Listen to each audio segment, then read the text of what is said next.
Today, I'm going to explore that saying yes isn't always consent when we're talking about sexual fawning. The first thing I want to say at the top of this video is it's very easy to cast fawning through some lens of gender. It's really easy to say men are the abusers, women are the victims, because that's the majority of what we tend to see.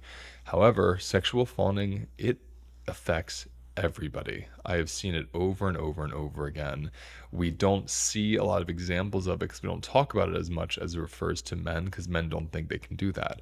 But there are a lot of men I meet, especially promiscuous men who I've worked with, and their promiscuity is their sexual fawning. They think there's value in this part of them, and that part is being exploited for the relationship. So it's important to kind of remove that lens of gender for a moment, just so you can be curious about how this might be showing up in your life, regardless of what you are. Okay? So let's dive in. I'm going to read something I wrote on Instagram. Sexual fawning doesn't just trick the other person, it also tricks you into thinking that you like something you actually do not. And this is the power of the fawn response. It is so incredibly potent that the body that is fawning thinks it enjoys something, and the body being fawned to also believes that. And this is why I see it through a more unique lens. I don't see it as simply as perpetrator and victim. There's a lot more nuance here. And I'm going to get into that in a moment. But I want us to understand before you identify or before you learn how to identify that you are fawning or sexually fawning, you're most likely going to think you enjoy things. One way I can think of this for myself is conversationally. So this is out of the realm of sexual fawning and more of just a relational fawning strategy.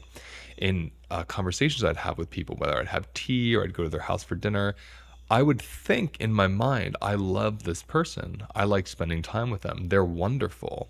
Yet my body would be all cramped and constricted, and I'd be exhausted from performing and nodding and laughing when nothing was funny and pretending to be really interested when I was bored. It took me years and years and years to even realize I was doing this because I didn't know fawning existed. And then when it did, when it showed itself to me, I was amazed. I was just mind blown because it put so much into perspective. But until I knew what fawning was, and until I understood that it was reflexive, meaning the body did it, I wasn't consciously doing it, I really believed I was enjoying myself. And that's because the fawning mechanism has to trick the person doing it so we can actually come off as truly enjoying the experience and fool the other person. If we're in on it, it might be obvious to the other person in some way. So when you're fawning, you're mostly unconscious and you're believing you're liking it as much as they are. And this is why consent is difficult. You can have a mental yes, but a full body no. And that's an important thing to notice and distinguish between. I can say yes to you sexually or just to go out, and have coffee, when my whole body is saying, no, I don't trust this person. And because we're not taught as we're developing how to feel for that physical somatic discernment with boundaries with another, we bypass that for what our mind is saying.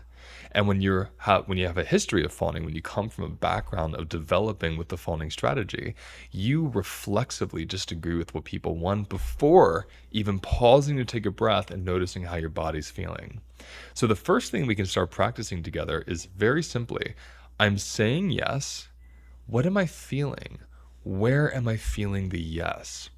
When I do live demos with people in a group, it's one of my favorite things to do. I'll sit with someone on a stage and I'll have my chair here and their chairs here. And I'll say to them, how is the distance between us? And every time they go, it's great, just like that. And I say, okay, what in your body tells you it's great? And they pause and they notice, actually, we're a little too close. Can you scoot back a foot or so? And I'll scoot back. And they'll say, oh, there, perfect. And I'll say, what tells you that's perfect? And they'll say, my breathing just got deeper, or my stomach softened, or my shoulders relaxed. I want everyone to notice that. Boundaries come up somatically through constriction. So when someone wants to do something with you or to you, and you feel a constriction, that's your body bracing against them. That's not a somatic yes. You might not notice that constriction because your mind is saying yes, because your desire, you want to say yes, but the body isn't there yet. This is a very good sign of sexual fawning, or I should say potential sexual fawning, because if you're going into situations with a full body no, I don't really like full body no, because I do believe some parts of the body want things and certain parts don't. So let's pretend a part of the body is saying no, it's constricting, and the mind is saying yes. To notice those differences will help you pause and get to know what's going on in my chest. What does my chest need to soften into a yes? A yes from a body is often a soft, open experience, even when you're aroused sexually, because sexual arousal is stimulating. So it's easy to feel a stressful, heightened experience, just like, doing drugs. But when you're feeling safe with someone, that sexual arousal moves through an expanded body, not a constricted, compressed body. So just looking and scanning your body for constriction and bracing, even when you're saying yes, is the first step to noticing and then interrupting a potential sexual fawning experience. Now, there's two categories I'm going to break this down into to add a little more nuance to why we fawn and what the outcomes might be. There's the reason for fawning of your life being threatened, and there's the reason for fawning with your relationship being threatened. Now, the second one can feel like the first, and in some ways it is, so I'm going to break this down a bit. A simple experience or example of life threat is someone holds you hostage, someone is robbing you or holding you at gunpoint, or someone is sexually assaulting you. So they're forcibly penetrating you or forcibly touching you in a sexual way, and you can't escape. So these are specifically situations that are inescapable. You can't fight, you can't flight. So the body either completely shuts down, which would be freeze or collapse, or it shuts down and then performs, and that's the fawning response. The body freezes against what it wants to do, like punch or scream, and instead performs what the person wants, so you have a chance of survival. Sexual fawning in response to being assaulted is a brilliant strategy to survive the experience. Very important to understand. So when that's happening, it doesn't speak to the person having a low willpower or not being a fighter. It speaks to the person's body being so intelligent that it assessed the best possible way to survive the situation. And many of you listening to this who have had these situations have survived them because of your sexual fawning. So we don't want to look at sexual fawning as a negative thing. That's the right place to do it. Hey, my friends. I created a space that is affordable, accessible, and anyone is allowed to join anytime, and it's called the Library Membership. The Library Membership is an online private platform that hosts dozens of my webinars, my somatic practices, private mini lectures, and movement practices. There's also a monthly sound healing, and you'll be invited to a weekly Tuesday live mini practice with me and other participants. You'll also be invited to be a live audience member in our monthly HLN team podcast recordings, where you'll take place in the Q&A that happens off air after the episode is filmed. For more information on this membership, click on the link below, or go to holisticlifenavigation.com and click on membership and then library. You can join right now, and you can cancel or pause your subscription at any time. I look forward to seeing you in there. Now let's go over here to relational threats. So I sexually fawn to keep my partner feeling good about themselves. I sexually fawn because I don't make money in the relationship, my partner supports me, and I want to stay supported. I sexually fawn because my boss is willing to give me a promotion if I do so.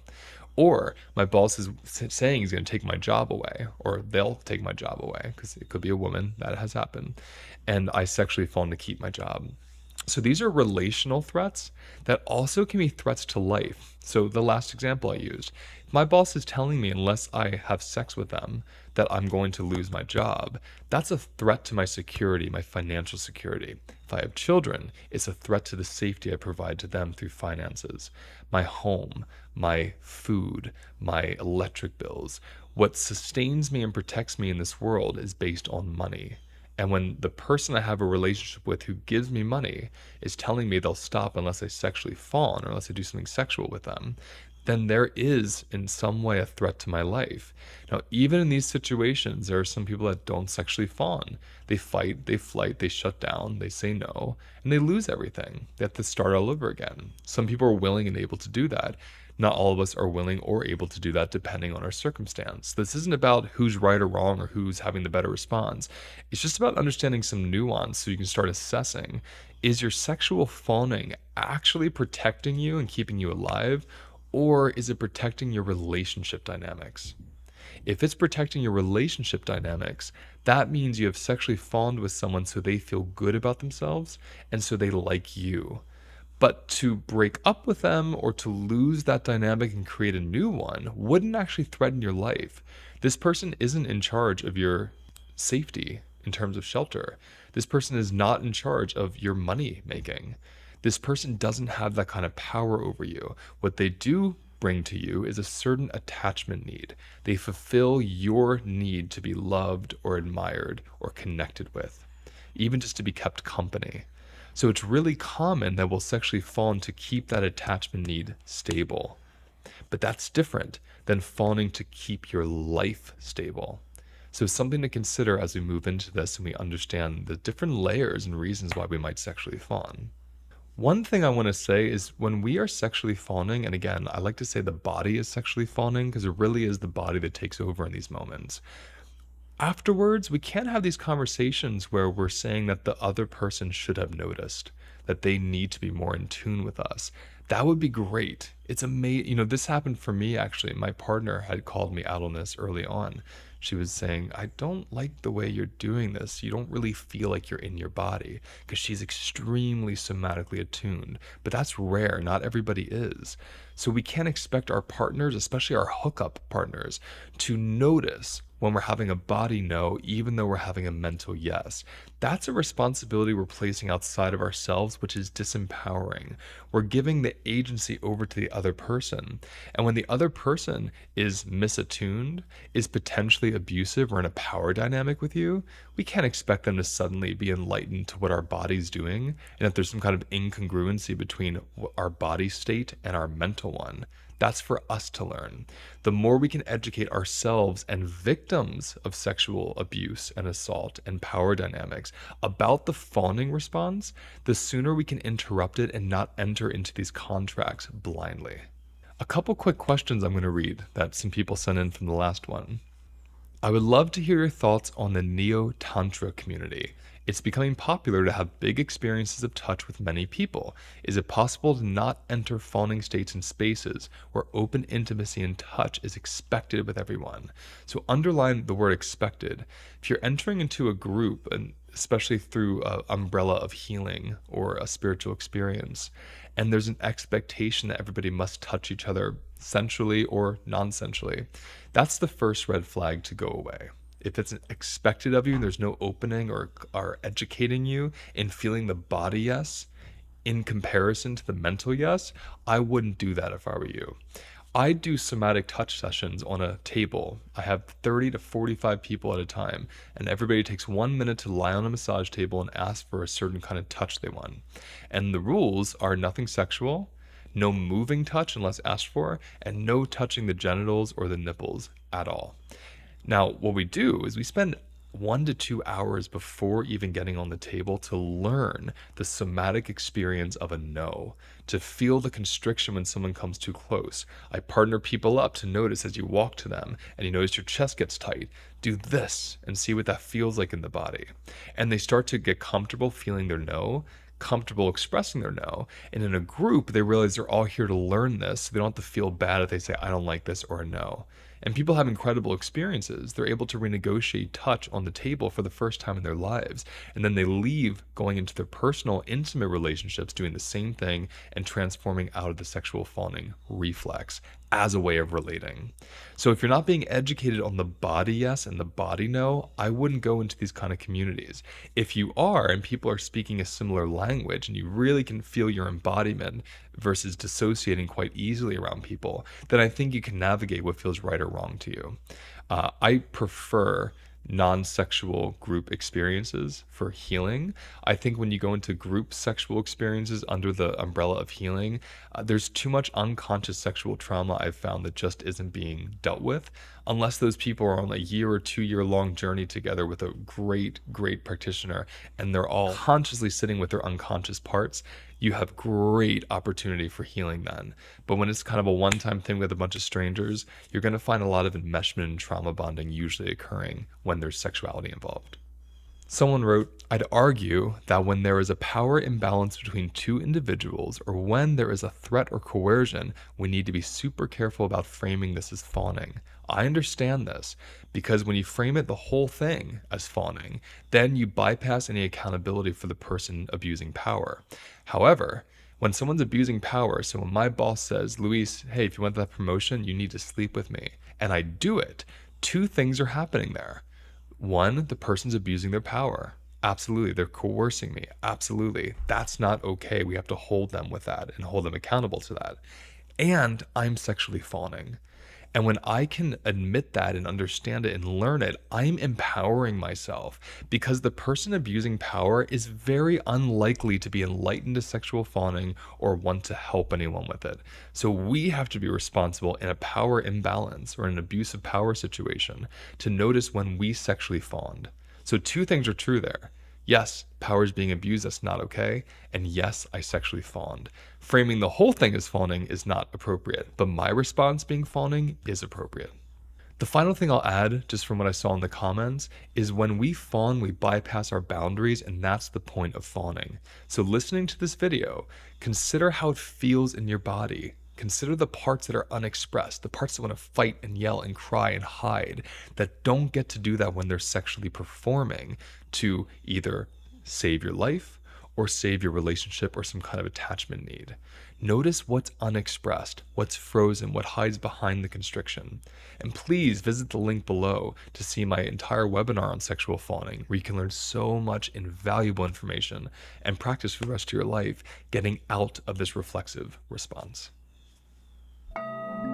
Thank you for watching today's episode. Please like and subscribe if you found it useful, and let me know in the comments what you want me to cover next.